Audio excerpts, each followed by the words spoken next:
Hello, welcome to my YouTube channel. My name is FrancisP, and I'm a personal development and recovery coach based outside of Philadelphia, Pennsylvania. And I'm back today with another video, and this one's on recognizing your progress and celebrating small victories. And alright, let's get started. So first, change doesn't happen overnight. Our end goal may be a ways off, but there are smaller goals that we can reach for and celebrate during the process. So a lot of times our end goal might be a large thing that may even take us a number of years, but during that time, over the period of months, the years that it develops, there's smaller goals that we're achieving or reaching during that process, and learning how we can kind of recognize our small victories, our small goals, and learn how to celebrate them in a healthy way that doesn't undo our progress, right?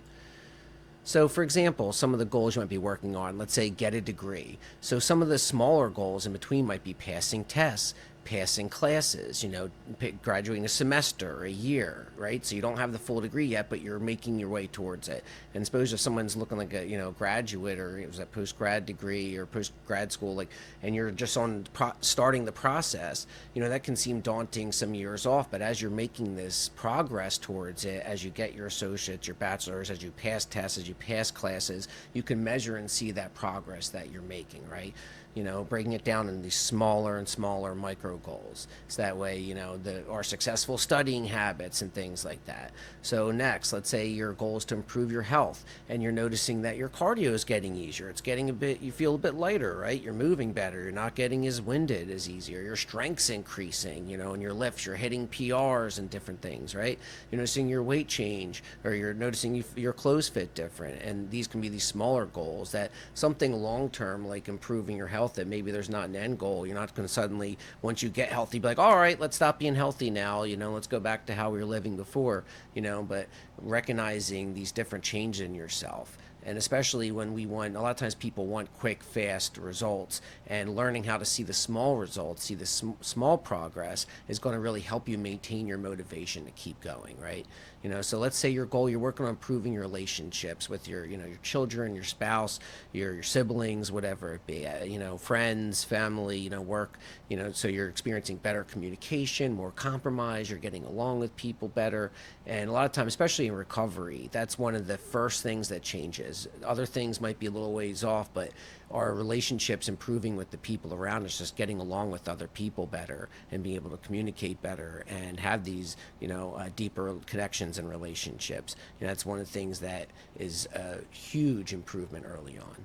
So let's see, for work performance, suppose you're practicing, you're experiencing better time management, you're being more productive, you're getting more done, suppose you're like, all right, I need to make sure I get to work on time, be prepared, ready to work, working as, best as I can, and having these honest conversations with yourself. Are you practicing good time management? Could you be more productive? Are you sitting there scrolling through Facebook or something at work? Like asking yourself, are these different things I can work on while maintaining some semblance of balance, right? All right, so let's move on. So it's progress over perfection. So don't get caught up in trying to make everything perfect, and just keep working on that progress, right? But practice patience with yourself. Understand you're not going to get everything perfectly. You're not going to bat 1,000. So if you do make a mistake, you do have some setbacks, to be patient with yourself in the process, but to be persistent, to keep going, to keep using your tools, to keep using your skills, using your resources, practicing these things and being persistent, knowing that you will get better over time, right? Even if it's your ability to problem solve and manage difficulties gets better, and your persistence gets better, right? Suppose you just have challenge after challenge after challenge and obstacle. Well, you're going to get better at problem solving skills, right? So learn how to be persistent and acknowledge your progress. Be like, I'm getting really good at problem solving. I'm getting really good at resilience. My persistence is improving. Before I would have given up and quit by now, but I'm continuing to go. Like recognizing your progress and acknowledging it along the way, and learning how to celebrate it, right? So one of the things I do is I try and bundle challenging things and fun things when possible. Some activities are for pure enjoyment and relaxation, such as gaming for me. Gaming is not my career. It's something I do as a hobby. It's fun. I enjoy it, but there are usually other more productive things I could be doing. But I don't want to just do productive things all the time. I need to have some kind of rewards and, time for myself. So to promote balance and give myself a reward, I'll try and bundle doing something I don't enjoy doing with something I do, such as cleaning or doing any paperwork first, then gaming. So suppose it's, weekend and there's, I would like to just, relax on a Saturday, or suppose it's for you, it's binge watching a TV show or whatever you do that's not generally productive, but it's just relaxing and fun, right? So maybe it's, you need to cut the yard, or, vacuum, clean, do different things, or do some paperwork, whatever it is that you, in your own life, what you need to do.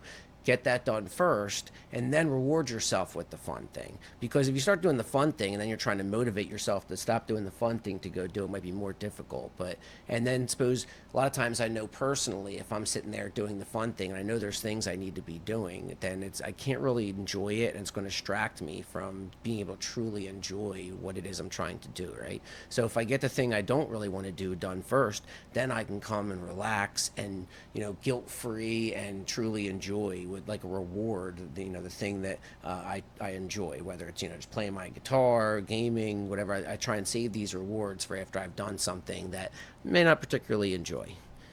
So celebrate in ways that don't undo your progress, like I kind of mentioned earlier. But it'd be silly to celebrate sobriety by drinking, or successful diet by eating a cheesecake, right? So like, I've been eating great all week, let me just completely binge this weekend. Or I celebrate a year in sobriety, let me go have a drink. Like, don't celebrate with the things that you're literally working on, if that makes sense. So find other ways to celebrate that are healthy, that give yourself a reward. Maybe suppose that you've been successfully working on this goal. Maybe you treat yourself to something, right? A little bit of retail therapy, but figure out, what it is that you can do that kind of give yourself a reward to celebrate your small victories without overdoing it, but to help maintain your motivation.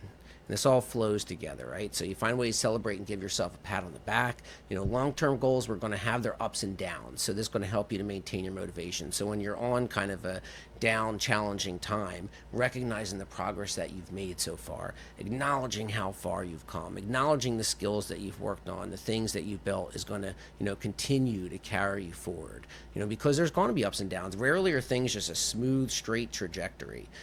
So when we start to encounter obstacles and difficulties, it's going to help us to persevere, to be persistent, to keep going.